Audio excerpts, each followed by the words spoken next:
Well, the next presidential debate is scheduled for Sunday, and it could be decisive. Hillary Clinton says her strategy is to show the world that Donald Trump does not have the temperament to be president.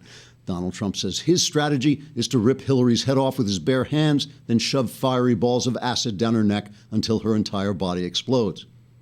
Then to grind his heels into the flaming bits of whatever remains.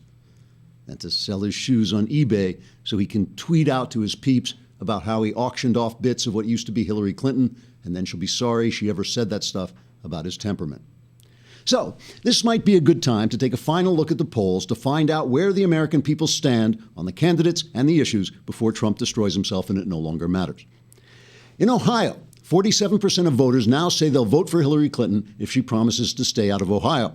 In Pennsylvania, 38% say they used to be for Donald Trump, but now just don't want to talk about it. And in Wisconsin, 17% want to know why the hell they're in Wisconsin when the last thing they remember, they were in Phoenix doing shots with a girl who said she was their ex-wife's sister. Nationwide, 43% of those who've personally met Hillary Clinton say they can no longer find their watch. 82% say they admire her because she remains totally unindicted after committing all those crimes. And 32% say they'll vote for Donald Trump because Miss Universe really was fat and her sex tape was blurry and you could hardly see what was going on, so what's up with that? On the issue of national security, 67% of Democrats agree with Hillary that Muslims have absolutely nothing to do with terrorism. 67% of Muslims say they're going to slaughter 67% of Democrats in the name of Allah. 67% of Republicans say they are locked and loaded, so let 67% of Muslims come and get them. 67% of Muslims ululate wildly, then charge at Republicans across the desert sands, swinging their scimitars over their heads. 83% of women wonder if anything else is on, and 72% of men say this is why they never let go of the remote, because 83% of women want to change the channel just when things are getting exciting. On the economy, 92% of Democrats say Donald Trump should pay more taxes than he legally owes. Then they drop their voices and quietly ask for the name of his accountant. 76% of Republicans admire how Donald Trump has made a successful business out of telling people how successful his business is, and 55% of Democrats admire how Hillary Clinton has built a successful business out of selling her public offices for cash payments from foreign governments. On the issue of abortion, 82% say it's probably too late to use on Hillary since the woman's already 70 years old. 45% say Trump is also old, but what the hell, go for it. Trigger warning, I'm Andrew Klavan, and this is The Andrew Klavan Show. I feel hunky-dunky, life is tickety-boo.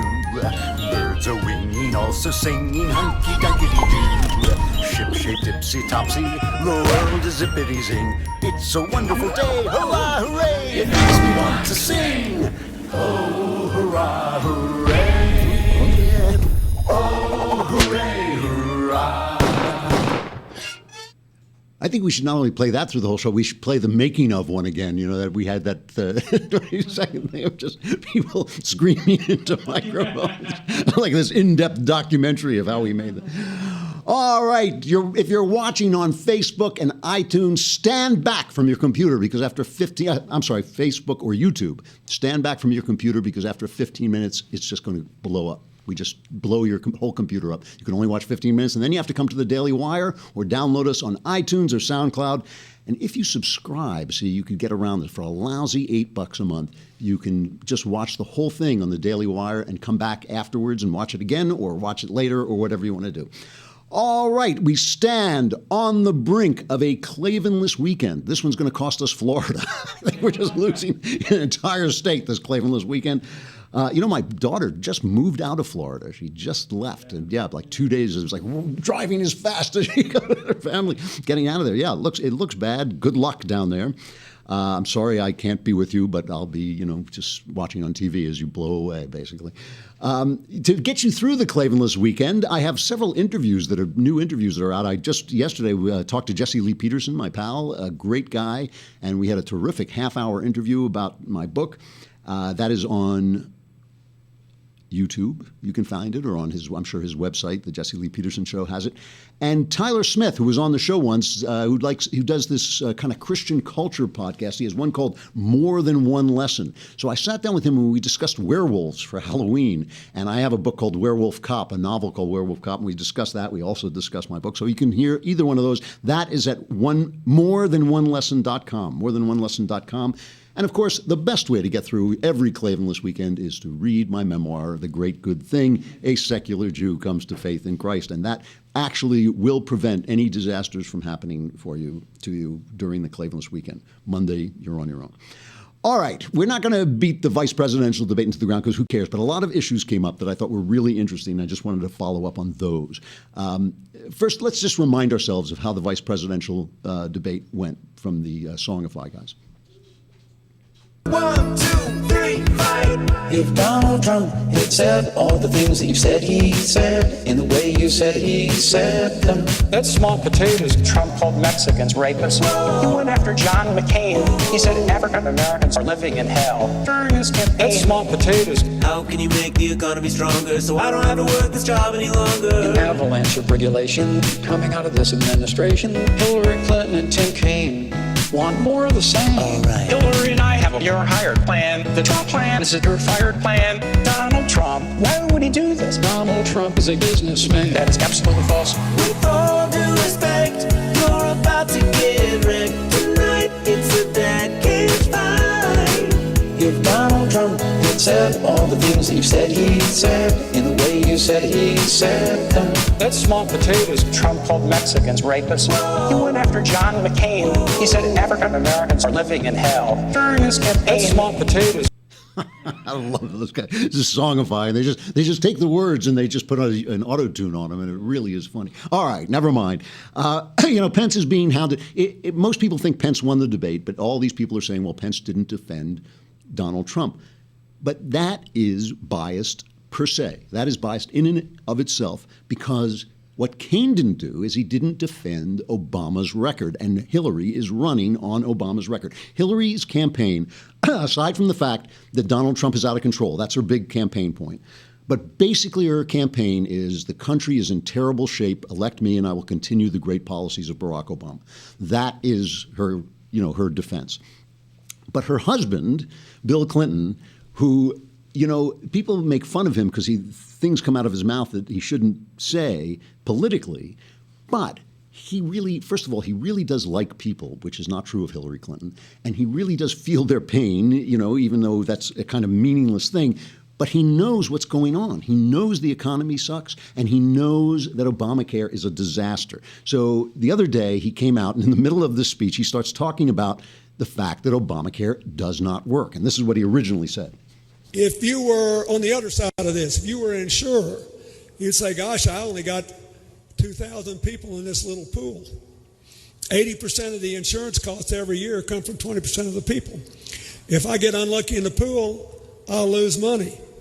So they overcharge you just to make sure, and on good years, they just make a whopping profit out of the people least able to pay it. It doesn't make any sense. But the people that are getting killed in this deal are small business people and individuals who make just a little too much to get any of these subsidies. So you've got this crazy system where all of a sudden 25 million more people have health care, and then the people are out there busting it sometimes 60 hours a week, wind up with their premiums doubled and their coverage cut in half. It's the craziest thing in the world.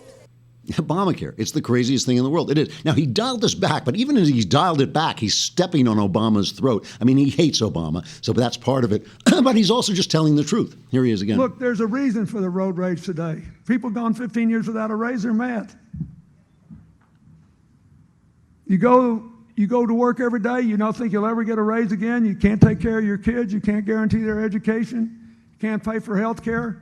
I haven't talked about that, but I strongly supported that bill, and it's given more than 20 million people more insurance, and it's repealed the most insidious thing that affected millions of families, the pre-existing condition ability of insurance companies not to insure people or to close them too much.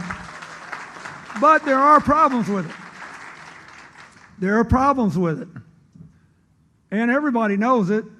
The Republicans want to repeal the law. Their idea of solving the problem is to take 20 million people who've got insurance and take it away from them. Give it all back to insurance companies again. Hillary's idea is recognize what the problem is. So he's saying the economy stinks. Nobody's had a raise in, what did he say it was, 10 years? You know, it's basically the Obama administration, maybe Bush's as well. So that's him dialing it back. That's him dialing it back, saying, oh, yeah, Obamacare just needs to be fixed and all this. Look, this is ridiculous. And Kaine has no defense for this, and nobody's talking about it.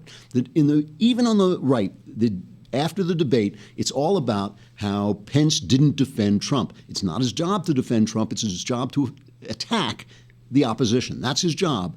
But nobody mentions the fact that Kaine couldn't defend anything that Hillary has done. He kept mentioning bin Laden. You know, bin Laden, I mean, come on. Even the intelligence that helped track down bin Laden was gotten under the George W. Bush administration. So, you know, look, hooray, they got bin Laden. I'm not denying that or taking away from that. But come on, it's 8 years. The economy is still in the same state, and Obamacare is collapsing. So Trump picks up on this, and in his own inimitable, inarticulate way, picks up on what Bill Clinton is saying and goes and campaigns on it with it in Nevada. You know, they're always telling me, oh, if you say something, just apologize. Just apologize. I think that President Obama should apologize for Obamacare.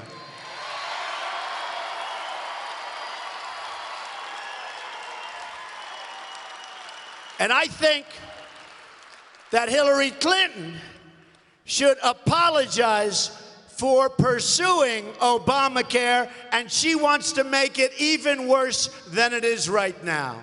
We're going to repeal it, and we're going to replace it with much less expensive and much better care. And this is essential for your great state and my great state. Because Obamacare, the majority of the counties in your state have only one insurer to choose from. Did you read that this morning in your good paper? So basically, what he just said, even though he doesn't quite put it as concisely as he could have, being Donald Trump, is they're telling me to apologize for all the things I've said, but look at what Obama and Hillary Clinton have done. And that is the good argument. If he can make that argument on Sunday during the next debate, he has a chance of winning. Because after all, you know, words are words, but deeds are deeds. And deeds have put this country in really bad shape. And Obamacare, look, what else has Obama done besides Obamacare except destroy the Middle East? What else has he done? This is, as everybody says, including him, his signature program. Today in the Wall Street Journal, the state director of Tennessee and the CEO of Americans for Prosperity write an article about what's happening to Obamacare in Tennessee. Here's just a little piece. Tennessee is ground zero for Obamacare's nationwide implosion. Late last month, the state insurance commissioner, Julie Mix McPeak, approved premium increases of up to 62% in a bid to save the exchange set up under the Affordable Care Act. I would characterize the exchange market in Tennessee as very near collapse, she said, because what's happening is the people who get on Obamacare are sick, and the young people are supposed to come and pay for it. They're begging young people to come and pay for these sick old people who are going on Obamacare. Then last week, I mean, this is always what happens with government health care. It doesn't work. It's just mathematically unsustainable. Then last week, the article goes on, Blue Cross Blue Shield of Tennessee announced it would leave 3 of the state's largest exchange markets, Nashville, Memphis, and Knoxville. We have experienced losses approaching $500 million over the course of 3 years on the Obamacare plans, the company said, which is unsustainable. As a result, more than 100,000 Tennesseans will be forced to seek out new coverage for 2017. Now, remember that number. That's one state, 100,000 people in one state, because I want you to remember that when you start to hear the people defending Obamacare. Obamacare's unraveling, the article goes on, shows the danger of a one-size-fits-all federal program. What's happening in Tennessee is only a nationwide harbinger.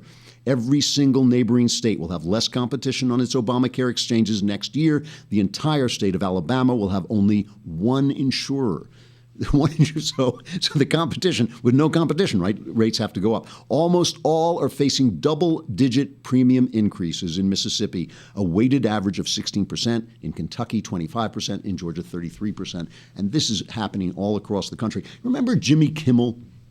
talking to Ted Cruz, and Ted Cruz said Obamacare is a disaster, and Jimmy Kimmel said, is it? Because it doesn't feel like a disaster to me. Yeah, Jimmy, because you're a millionaire. It doesn't feel like a disaster to me either. You know, that's not the point. It's always the poorest people who get hurt in socialism. You know, before he came in, our wonderful makeup lady, Taylor Payne, and I were talking about the communist quote-unquote witch hunts during the 1950s. And I said, well, you know, they weren't exactly witch hunts because there's no such thing as witches. You know, witches can't really hurt you. Communists really can. And the people they were hunting for were communists, and they really could hurt you, and they really meant to hurt you. And now they're running our government. Now the socialists are running our government.